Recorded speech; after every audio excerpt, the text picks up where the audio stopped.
This is the painting Girl with a Pearl Earring, painted by Dutch painter Johannes Vermeer in 1665. It's one of the most recognizable images in art, and I set out to create a reproduction with a bit of a twist. I wanted to make the squirrel with a pearl earring. And so I set about looking for reproductions of this painting to use as a starting point. I needed a reference for my painting, and so I started looking at images of squirrels, trying to find one that had the same tilt of the head, the same three-quarter profile position of the head as the original painting. I had a bit of trouble with that, and after a while I kind of gave up looking for a photograph. I've done quite a few paintings based on previous work, reproductions of well-known paintings, and for those I find reproductions in books. I try to find the best color reproduction and quality and resolution to work with. And for my original paintings, I take the photographs myself. It's a landscape or a portrait, and I work from my own photographs. Using the photographs and a projector, I project the picture onto the canvas, and that process usually takes quite a while, positioning it and then drawing the outline of the landscape or the portrait before inking it in and starting with color. I was unaware that 2 years previously, this painting was loaned out to the Rijksmuseum for a blockbuster Vermeer exhibition. And the museum that lent it out invited artists around the world to reimagine this painting. And the invitation was called My Girl with a Pearl, asking anybody to send in their rendition of this painting. The contest judge narrowed the field to 170 finalists and then 5 winners. The finalists are seen on a loop in a digital frame at the museum, while the winners hang on the museum walls. Of the 5 winners, the piece called A Girl with a Glowing Earring was created with artificial intelligence, an artificial intelligence program called Midjourney, and submitted by a German AI artist. I planned to use the original painting as a reference for the cloak and the turban, but I turned to AI to get an image for the squirrel's head. And for that I used a prompt. I used a description, something like squirrel, three-quarter profile, wearing a turban in the style of Vermeer, in the style of Vermeer's Girl with a Pearl Earring. And from that prompt, I got many results. Some of them were very bizarre, and I finally settled on one.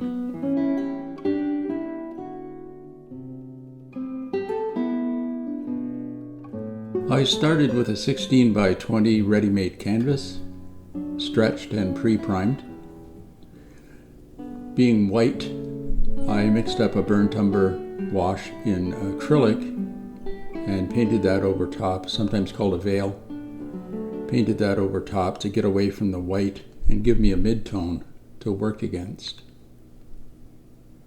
Because acrylic dries quickly, I chose acrylic over oil for that veil. And when it was dry, I projected the image onto the canvas, got the position right so that it was centered properly where I wanted it and scaled up to the size I wanted, and then drew the outline of the image with a charcoal pencil. Charcoal is useful because it's easy to erase, and once I was happy with the drawing, I mixed up a very thin inky paint using a very small brush.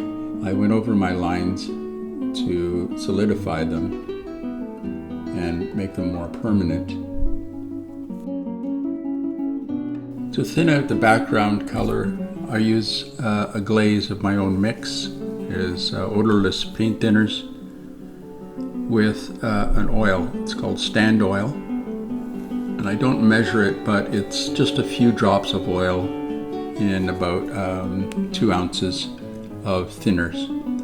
Once the background color dries, it appears very even, and I was happy with the blending that I did. It's a bit hair-raising to paint a dark color up to an unpainted figure like that. And it's always a test of your steady hand or unsteady hand for that day that you just happen to be painting.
I couldn't help but put the highlights in the eyes.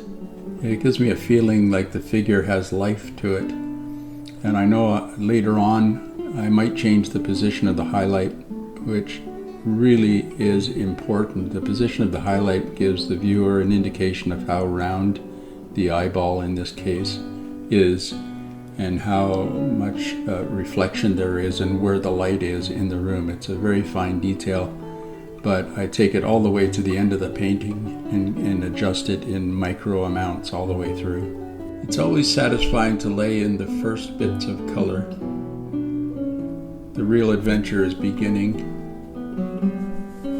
This is a blue, a turquoise light. I remember the paint company name is Kama, K-A-M-A. And I bought a few tubes of this in Huntsville. It's the strongest, most saturated light blue I could find.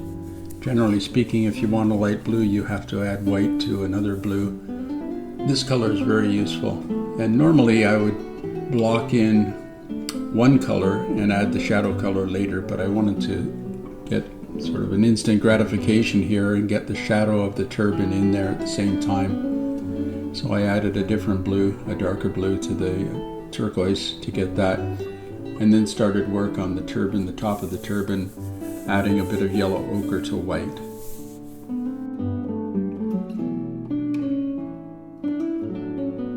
The technique of the Dutch masters was to use very thin layers, multiple layers of strong colors. And here you can see the burnt sienna as it comes out of the tube is a dark, thick, rich, reddish brown. The jacket on the figure is a combination of rich, dark browns, burnt orange, and yellow orange. So I wanted to block in the jacket with a color to start with, thin enough that I could see the lines showing through, the lines that I drew earlier.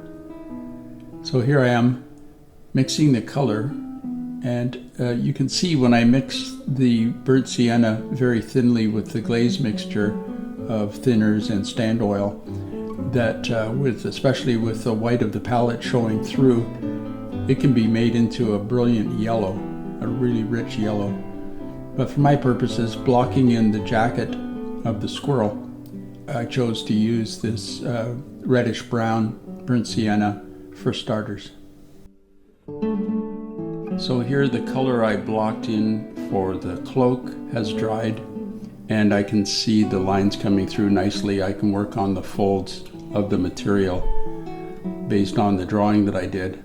I then mixed phthalo blue into the orange to kill some of the intensity and to neutralize the burnt sienna, for the face, so that the face would be more of a brown and less of a orange gold.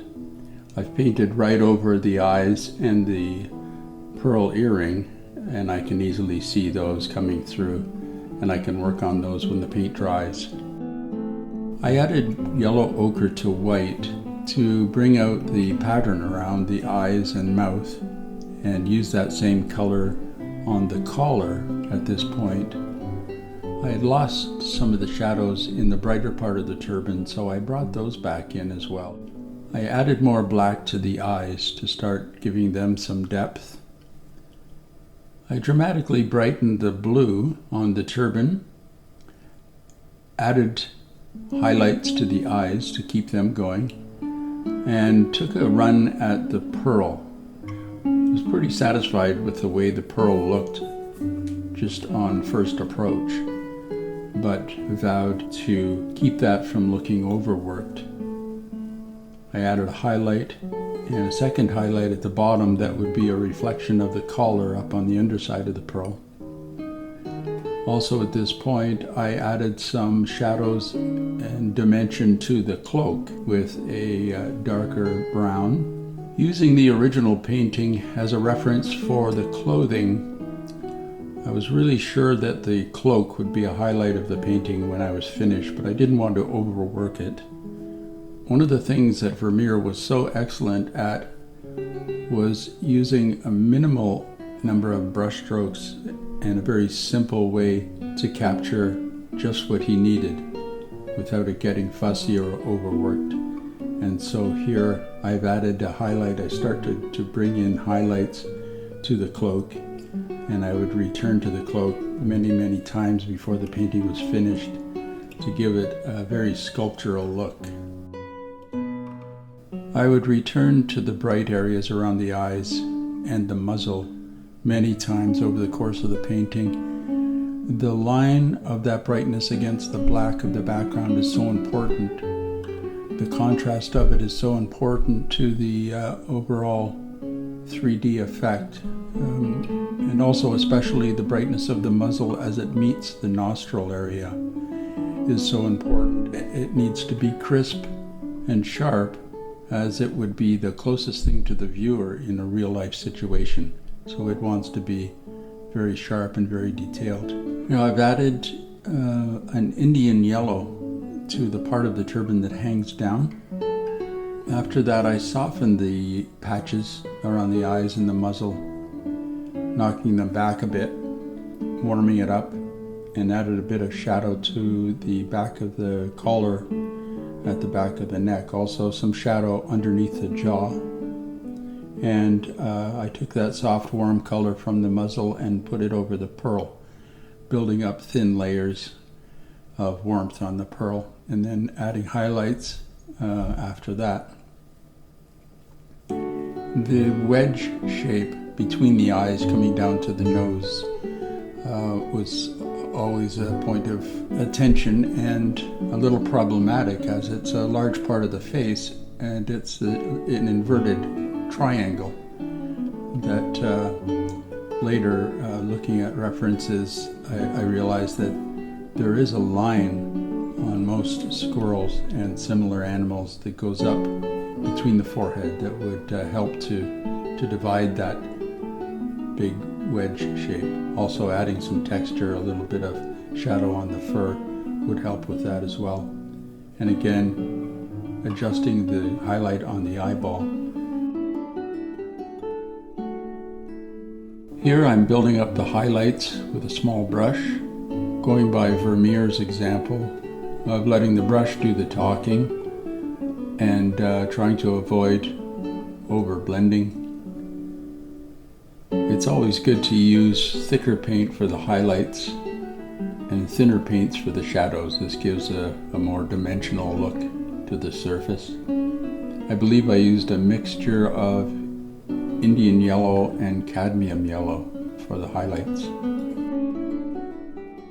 Once again, I'm adding a brighter color to the patchy areas on the face. I really think that worked best against the dark background.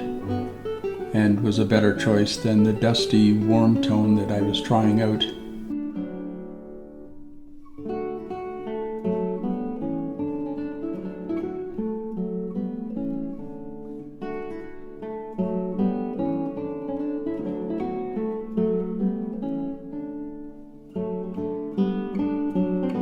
In this image of the entire painting, at this stage, I've added some shadows and highlights to the orange-yellow part of the turban and the part that hangs down, and trying to keep it dynamic, and as well the cloak, working on that and trying to keep those little pleated areas without it getting overworked.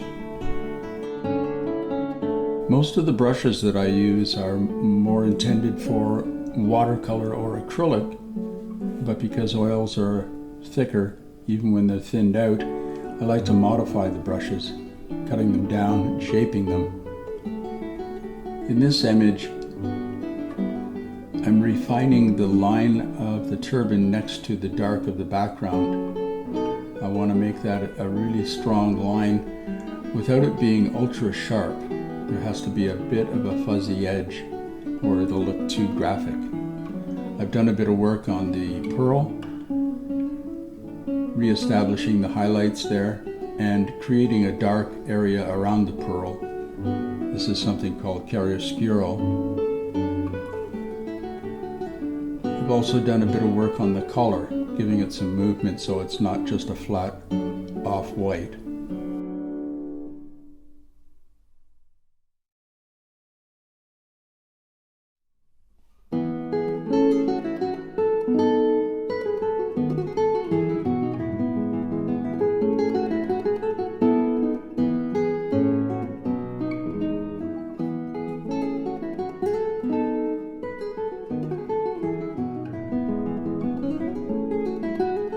I kept a pre-mix of the background color so that I wouldn't have to mix it more than once.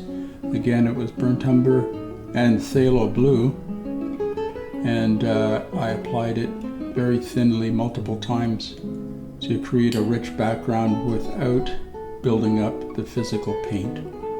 Any buildup of physical paint would show through later when the varnish goes on.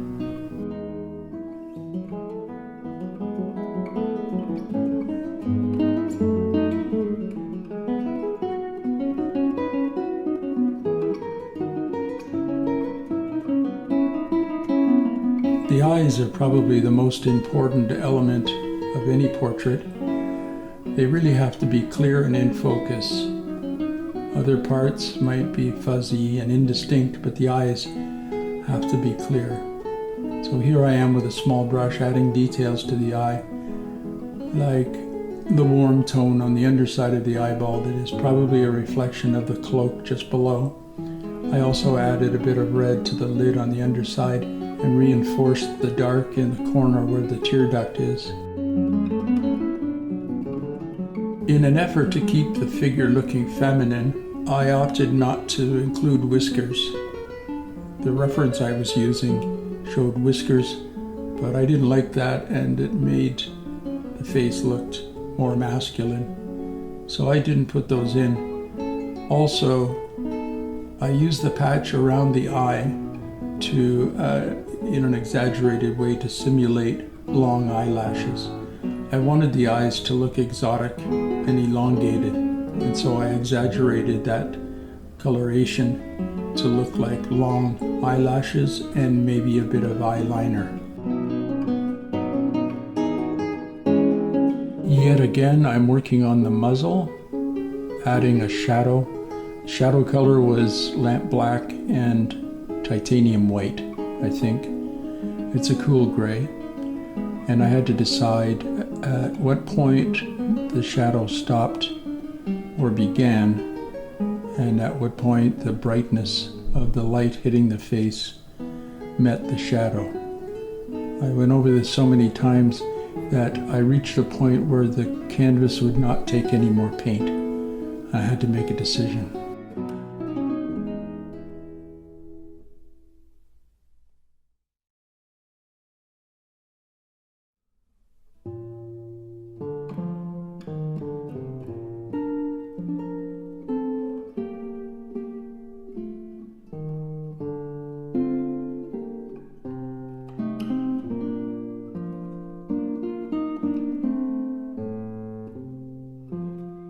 I'm really closing in on some fine details now at this point. The dark and light areas of the nose, the highlight on the edge of the nose and the darkness just above that, again to reinforce the sharpness of what is closest to the viewer. The tiny highlights around the eyes, the bit of liquid at the bottom of the eyeball, and the highlight on the lower lid. I reinforced the shadow where the eye meets the side of the nose as well, and brought that down and around that little triangle of light that reaches over past the nose and under the eye. I worked some more on the pearl, always touching up the pearl as I go around. I really liked where the highlights landed, so I didn't fiddle too much with those, but I added some darkness between the highlights. That really helps to reinforce the dynamics there. Darkening always the shadow under the jaw and softening that light area at the bottom of the jaw where the patchy area meets the shadow of the cheek.